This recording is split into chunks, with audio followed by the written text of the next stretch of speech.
Et bonjour à tous, aujourd'hui on se retrouve pour le déballage d'un produit qui me fait bien plaisir et que j'attendais avec impatience depuis quelques temps. Il s'agit de ce carton, et dedans, qu'est-ce qu'on a? On a le Xiaomi Mi 4i. Donc c'est un smartphone de chez Xiaomi qui est sur une base de Mi 4, mais qui a une particularité, c'est qu'il est low cost. Donc c'est une version low cost du Mi 4.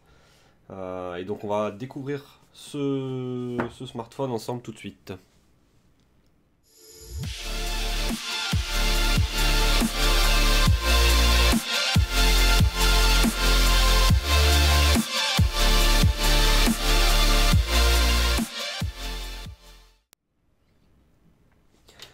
Alors, l'emballage, c'est tout à fait classique de chez Xiaomi, donc ils se ressemblent tous, ils sont tous un petit peu identiques.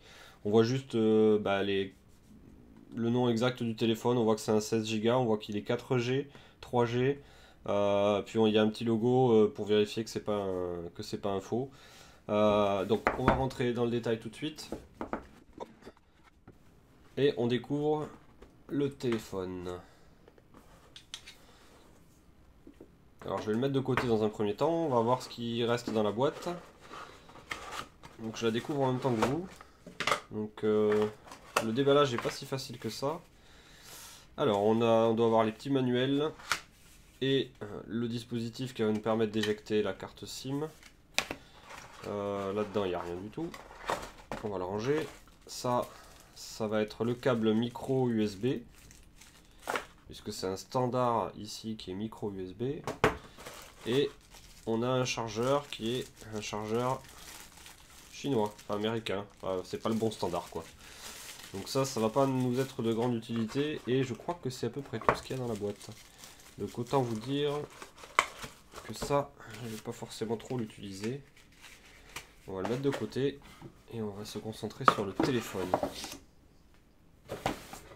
Alors ce téléphone, juste avant de commencer un petit peu à regarder un petit peu tout ce qu'il a, c'est un téléphone qui a un écran de 5 pouces Full HD. C'est, on va dire, une version low cost du Mi 4. Donc c'est un des best-sellers de la part de Xiaomi. C'est leur plus haut, enfin c'était le téléphone haut de gamme qu'ils avaient jusqu'à la sortie du Mi Note. Ils ont changé le processeur de ce téléphone pour mettre un Snapdragon 615 il me semble, donc c'est un milieu de gamme au niveau des performances. Ils ont quand même mis 2 Go de RAM et il y a un stockage de 16 Go qui n'est pas extensible. Donc ça c'est on va dire le low cost qu'ils ont mis dedans. Par contre, ce que j'ai lu c'est que l'écran, un écran Full HD qui est fabriqué par Sharp et qu'ils ont amélioré par rapport au Mi 4. Donc les couleurs sont normalement beaucoup plus visibles en plein soleil. Et on a des angles de vue qui sont vraiment au top d'après ce que j'ai pu lire à droite à gauche. Voilà, donc ça c'était en gros un petit panorama du téléphone. Il est en vente, alors celui-là m'a été vendu par Gearbest. Il est en vente à peu près pour 200 $ chez Gearbest, ou un peu plus. Alors moi ils m'ont fait un prix pour justement contribuer à mon test. Ils me l'ont vendu un peu moins cher. Euh, il est plutôt très léger en main. Et je trouve que l'arrière, donc il y a un arrière qui ressemble un petit peu qu'est-ce qu'on pourrait dire? Est-ce que c'est l'iPhone, enfin est-ce que c'est le Nexus 5 qui a cette matière un petit peu lisse comme ça? Peut-être que l'iPhone 5C a aussi une matière un petit peu comme ça. Donc c'est du plastique, mais c'est relativement agréable en main. Ça glisse pas trop, donc on va pouvoir bien le tenir. Et puis comme vous pouvez voir, justement, le téléphone est ultra compact. C'est-à-dire qu'en gros, on a 5 pouces, on a un écran Full HD, mais le téléphone reste quand même relativement compact en main. Si je vous le montre à côté du Nexus 6, il n'y a pas photo. Vous pouvez voir que c'est pas du tout le même format.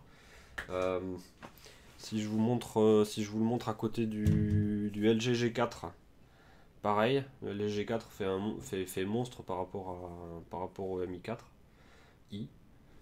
Donc on est sur quelque chose de très fin, sur quelque chose de petit et qui plaira justement à tous les gens qui aiment bien avoir un téléphone qui reste d'une taille raisonnable.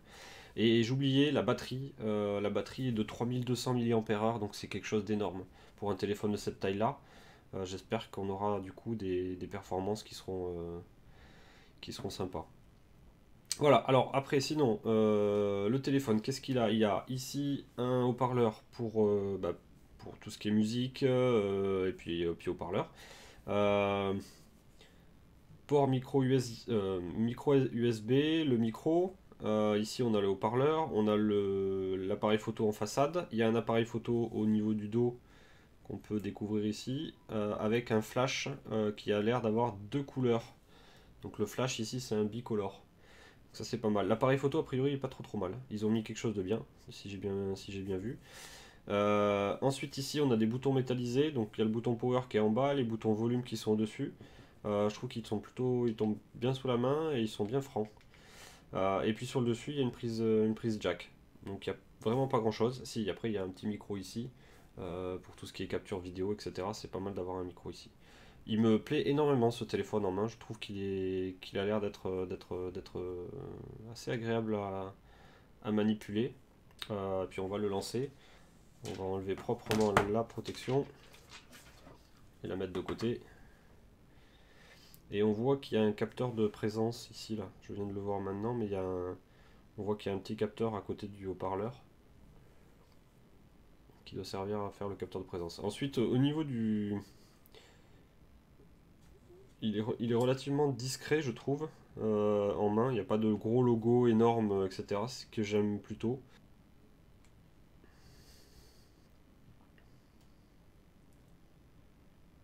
Donc on va le démarrer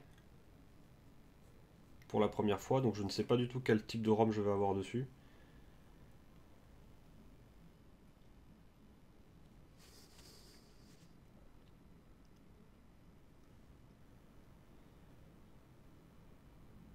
On voit ici apparaître qu'il y a des boutons tactiles qui sont intégrés dans le bezel ici. Donc le bouton Home, le bouton menu, le bouton retour, un petit peu comme sur tous les Xiaomi. Ça tombe bien, il y a le français, très bien, next. Et ça c'est un point très important, j'ai oublié de le préciser, c'est le premier téléphone Xiaomi qui tourne sous Lollipop. Donc c'est une version de Mi 8 qui est sous Lollipop, donc qui doit être très fluide et qui doit être, je pense, agréable à utiliser. Du coup, on voit aussi que il détecte les réseaux Wi-Fi à 5 GHz, donc les réseaux Wi-Fi qui vont beaucoup plus vite que les autres. Ça tombe bien, parce que moi je suis équipé justement d'un réseau Wi-Fi 5 GHz. Donc on va essayer de s'y connecter dessus directement. Donc voilà, je viens de rentrer le code Wi-Fi et il se connecte. Donc là il s'est connecté en quelques secondes.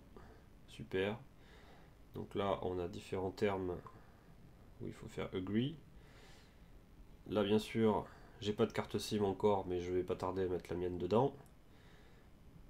Continue. Et là il va nous permettre de rentrer notre compte Google. Donc là je vais rentrer mon compte Google pour la première fois. Donc on voit qu'on a l'interface de Lollipop qui arrive, hein. Donc là on se sent tout de suite chez nous. Ensuite on doit rentrer son mot de passe. Ensuite j'ai le code de la deuxième authentification, enfin l'authentification en deux morceaux. Et c'est à peu près tout. Donc là c'est parti.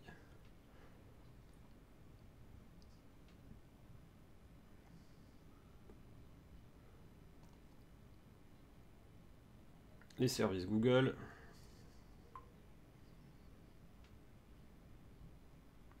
Alors là j'ai un compte Mi, mais je vais peut-être pas l'activer tout de suite. Oh remarque, ça pourrait être intéressant de voir si j'arrive à récupérer des applications que j'avais sur mon Mi Note ou sur mes autres appareils Xiaomi.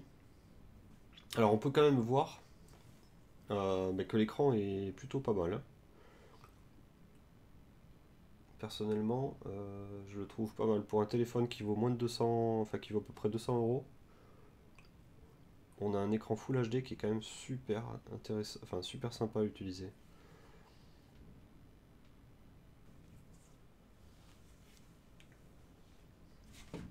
Voilà, donc là, je viens de rentrer le compte Mi qui me permet de synchroniser des contacts, des photos, etc. Dans tous les appareils Xiaomi. Je vais activer le Find My Device. Location. Ok. Et c'est parti.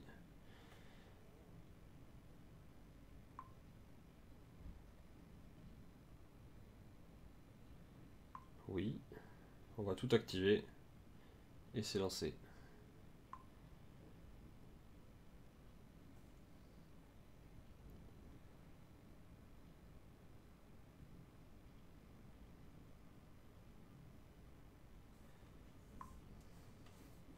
Ok, et bien du coup on retombe sur un bureau qui ressemble beaucoup au bureau qu'on avait l'habitude d'avoir sur les appareils Xiaomi. Donc c'est un bureau où il n'y a pas de lanceur d'applications, il n'y a pas de bouton qui permet de lancer toutes les applications, enfin de voir toutes les applications installées.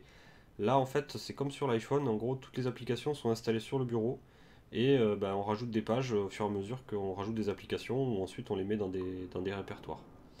Voilà, donc c'est un mode de fonctionnement du bureau qui est un petit peu spécifique au téléphone chinois.